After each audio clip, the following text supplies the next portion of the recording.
Alors en utilisant la lumière, on peut effectivement transporter de l'information à 300 000 km par seconde. Cependant, il y a quelques inconvénients. La lumière va en ligne droite. Donc ça veut dire que c'est très bien pour propager de l'information entre deux satellites, par exemple, ou entre votre téléphone portable et une antenne située pas trop loin. Mais par contre, dès qu'il va y avoir des obstacles, comme des montagnes pour les longues distances, ou alors tout simplement des nuages, des phénomènes d'absorption atmosphérique quelconque, on va avoir des problèmes. On sent qu'une solution plus pratique serait de pouvoir injecter la lumière dans un guide, dans un tube, et de le faire prendre la forme qu'on veut pour l'envoyer d'un point A à un point B par un chemin qu'on choisit comme on le désire. Alors c'est possible, car grâce aux lois de l'optique géométrique, on sait qu'on peut confiner la lumière à l'intérieur d'un tube. Voyons comment ça se passe. Pour comprendre comment fonctionne une fibre optique, il faut se replonger aux bases de l'optique géométrique, et en particulier les lois de la réflexion et de la réfraction. Donc considérons deux milieux, un milieu d'indice N1 et un milieu d'indice N2, séparés par un dioptre. Un rayon va se propager du milieu 1 vers le milieu 2, ici en bleu, et va se réfléchir à l'interface, dans le milieu 1 toujours, c'est le rayon modélisé ici en vert. Si on considère que le rayon incident fait un angle I1 avec la normale, qui est en pointillé ici, alors le rayon réfléchi fera un angle I'1 égal à I1 avec la même normale. C'est la première loi de Descartes, ou loi de la réflexion, qui nous dit que I1 égale I'1. Maintenant, intéressons-nous au rayon transmis, ici en rouge. Ce dernier fait un angle avec la normale égal à I2, c'est le rayon réfracté. La deuxième loi de Descartes, ou la loi de la réfraction, nous indique que N1 sinus I1 égale N2 sinus I2. Autrement dit, si N1 est plus petit que N2, alors I2 sera plus petit que I1, comme on le voit sur ce dessin. Mais il y a un autre cas intéressant, c'est quand l'indice N2 est plus petit que N1. Dans ce cas, le rayon réfracté va s'éloigner de la normale, c'est-à-dire que I2 va être plus grand que I1. Cela va donner naissance à un phénomène intéressant pour les fibres optiques, la réflexion totale. On se place donc pour la réflexion totale dans le cas où N2 est plus petit que N1. Reprenons notre dispositif, un rayon incident est réfracté avec donc un angle qui est plus grand que l'angle incident, c'est-à-dire que le rayon réfracté s'éloigne de la normale ou se rapproche de l'interface. Si on augmente I, il se rapproche encore plus de l'interface, et pour un cas particulier ici présenté en orange, il l'allonge. Si on augmente encore I, le rayon réfracté n'existe plus, et on a uniquement un rayon réfléchi. L'angle limite, représenté par le cas orange ici, s'appelle l'angle limite de réfraction, ou angle de réflexion totale. Et lorsque l'angle d'incidence I est plus grand que cet angle alpha, on a un effet miroir, c'est-à-dire que toute la lumière est réfléchie, et l'angle alpha est donné par arc sinus de N1 sur N2. Observons un peu ce qu'est une fibre optique. Au niveau des ordres de grandeur, c'est un objet tout petit. Une fibre optique est à peu près du même diamètre qu'un cheveu humain, c'est-à-dire une centaine de microns. Plus en détail, la fibre optique est constituée de 3 cylindres de même axe. D'abord, ici en marron, une gaine mécanique qui sert juste à protéger la fibre, qui n'a pas de rôle vis-à-vis de la lumière. Ensuite, une gaine optique qui, elle, fait 125 microns, qui a l'indice N2. Et puis un cœur qui peut être beaucoup plus petit, quelques microns à quelques dizaines de microns, et qui a un indice légèrement plus grand que l'indice de la gaine. On utilise comme matériau de la silice qu'on dope légèrement pour changer son indice. Typiquement, l'indice du cœur vaut 1,48 et l'indice de la gaine 1,46. Voyons maintenant comment la réflexion totale va nous permettre de guider la lumière dans notre fibre optique. Donc voilà la fibre vue de côté, on reconnaît l'indice de la gaine et l'indice du cœur, et voilà le trajet de la lumière à l'intérieur de cette fibre. Le faisceau arrive par la face latérale de la fibre avec un angle θ, il est réfracté avec un angle θ', et puis ensuite, quand il arrive à l'interface entre le cœur et la gaine, il est totalement réfléchi, car l'angle I d'incidence est plus grand que alpha, l'angle de réflexion totale, qui vaut ici 80,5 degrés. Si on arrivait avec un angle de 10 degrés, θ égale 10 degrés, voilà le trajet suivi par la lumière, elle est guidée, puisqu'on a réflexion totale à chaque interface, sur l'interface du bas, puis sur l'interface du haut, etc., etc. Si θ vaut 25 degrés, on arrive avec un angle plus grand en entrée, et donc la lumière ne peut pas être guidée car l'angle I à l'interface entre le cœur et la gaine est plus petit que alpha. À chaque interface, un peu de lumière va être perdue, et au bout d'un grand nombre de réflexions, on n'a plus de lumière du tout, et la lumière n'a pas été guidée dans la fibre optique. Il y a donc un angle limite en entrée de la fibre optique. Si on est au-dessus de cet angle limite, la lumière ne sera pas guidée. Si on est en dessous, elle sera guidée. On appelle ça l'angle d'acceptance de la fibre optique. Très bien. Il est donc possible de guider la lumière dans un milieu transparent. Alors, deux conditions pour cela, que le milieu ait un indice optique plus grand que 1, donc ça c'est pas très compliqué, tous les matériaux ont un indice plus grand que 1, et que ce milieu soit le plus transparent possible. On peut imaginer différents types de milieux, par exemple l'eau, comme dans les fontaines laser que l'on peut vous présenter dans cette vidéo. Donc comme on l'a vu, pour que la lumière puisse être guidée dans un matériau, il faut que l'indice de ce matériau soit supérieur à l'indice du milieu qui l'entoure. Donc si on est dans l'air, il suffit de se propager dans un milieu d'indice plus grand que 1, qui soit transparent. Donc c'est le cas de plein de milieux, et en particulier d'un milieu facilement accessible qui est l'eau. Donc pour illustrer ça, on a construit une fontaine laser, donc qui est derrière moi, et qui est composée de deux éléments simples. Donc une fontaine, donc vous avez une pompe, que vous entendez ici, qui recycle l'eau entre cette bassine et ce réservoir, pour faire les 3 jets d'eau que vous voyez ici. Et puis de ce côté, on a des lasers. On a 3 lasers, un laser rouge, un laser vert, un laser bleu, qui émettent des faisceaux qu'on dirige vers le bassin, et qui vont ensuite se retrouver guidés à l'intérieur des jets d'eau que vous voyez ici.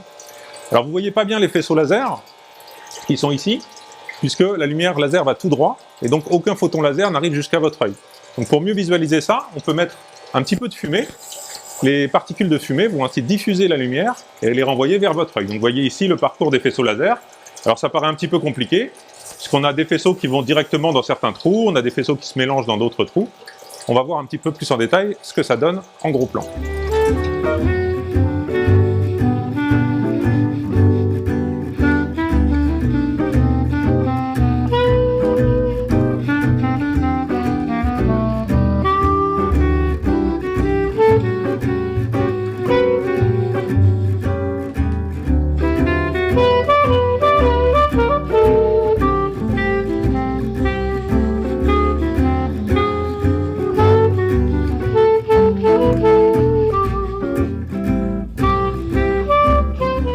Observons l'expérience dans son ensemble. On a à l'arrière-plan les différents lasers, rouge, vert et bleu, et à l'avant-plan les 3 jets d'eau.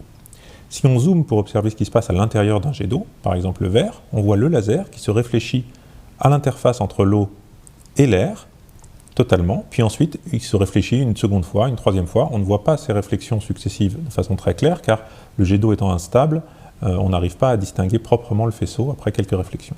On peut voir ici sur le faisceau bleu, au moment où il se crée, la première réflexion sur l'interface, on voit la deuxième qui apparaît ici, et ensuite les différentes réflexions se noient dans le jet d'eau.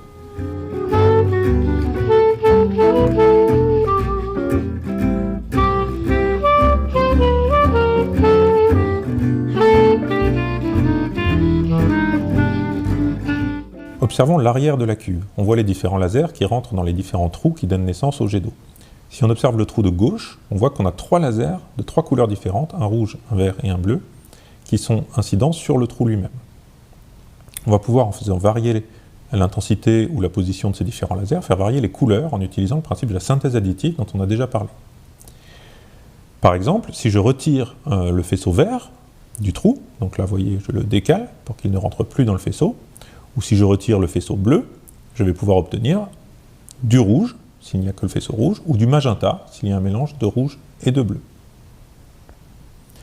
Je peux aussi jouer sur l'intensité de chacun des faisceaux, et mélanger par exemple ici, en enlevant le rouge, uniquement le bleu que voici et le vert dans le même trou, pour obtenir du cyan, qui est ce mélange de bleu et de vert.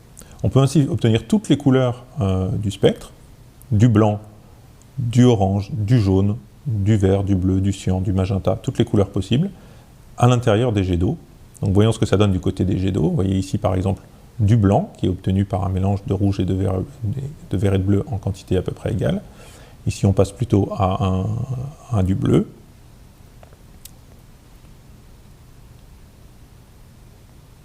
Ici on a du magenta, on passe ici à du jaune, de l'orange. Ici on est plutôt dans le vert. Et voilà la même chose vue de côté.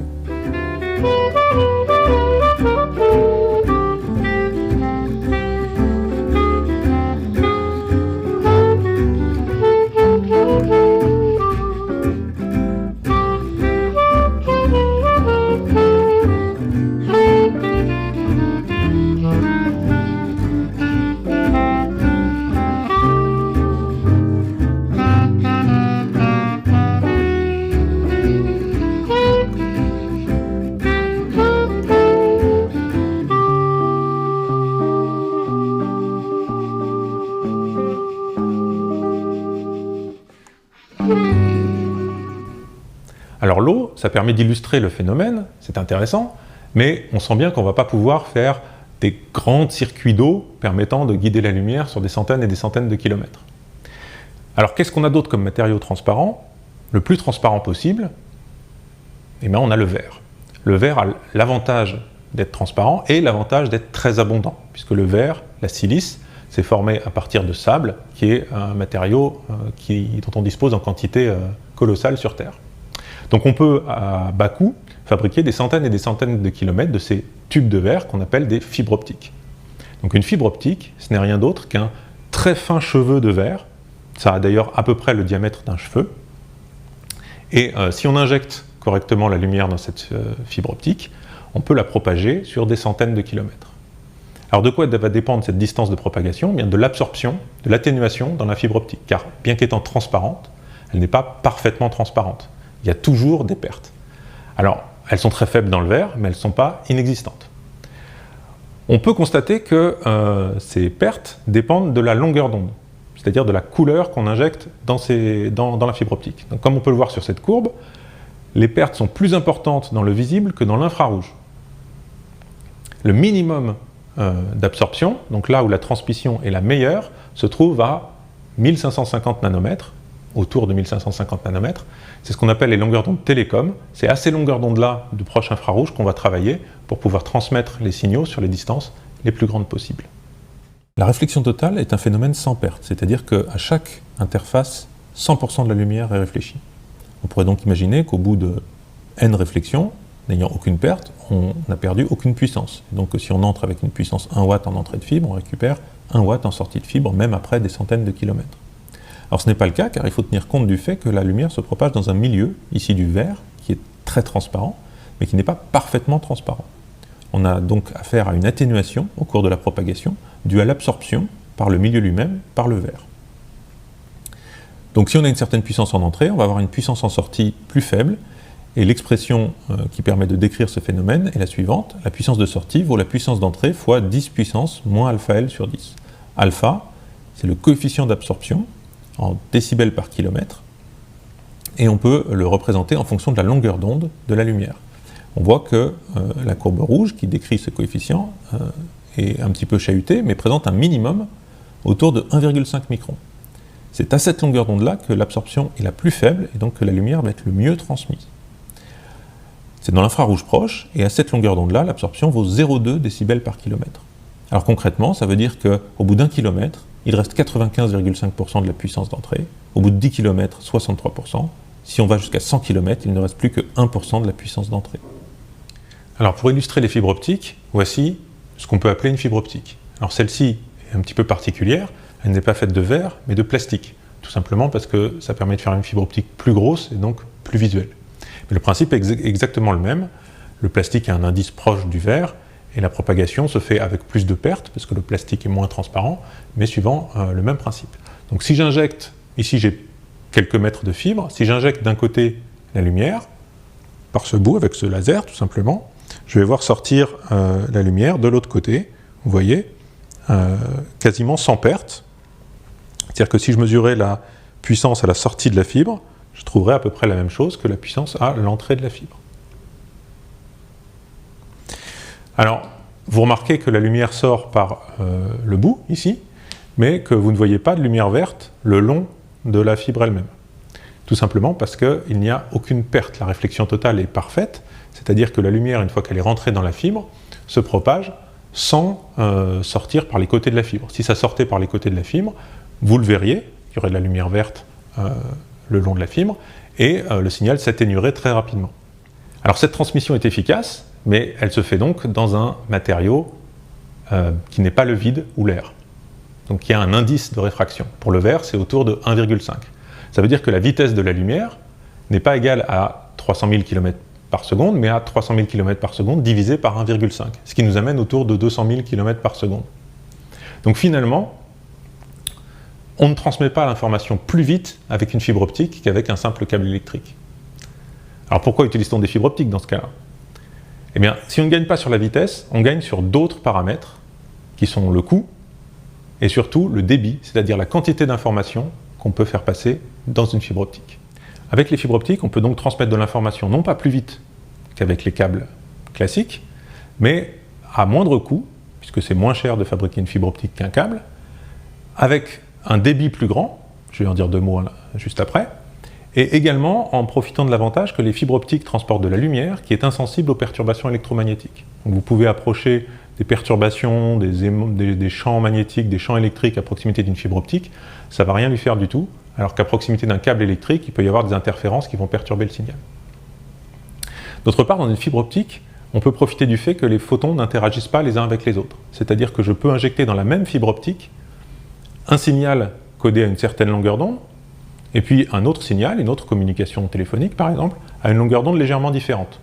Les deux longueurs d'onde vont se propager dans la fibre optique sans interagir, et donc je peux ainsi mettre beaucoup d'informations différentes dans la même fibre optique. On appelle ça le multiplexage en longueur d'onde. Je peux aussi faire du multiplexage par exemple en polarisation, en injectant 2 polarisations différentes dans la fibre optique qui vont se propager sans se parler l'une l'autre, et à la fin, j'utilise un démultiplexeur à la fin de la fibre optique pour récupérer les différentes communications que j'avais injectées à l'entrée. C'est un gros avantage qui permet d'avoir des débits très importants dans les fibres optiques, plus importants en tout cas que dans les câbles électriques.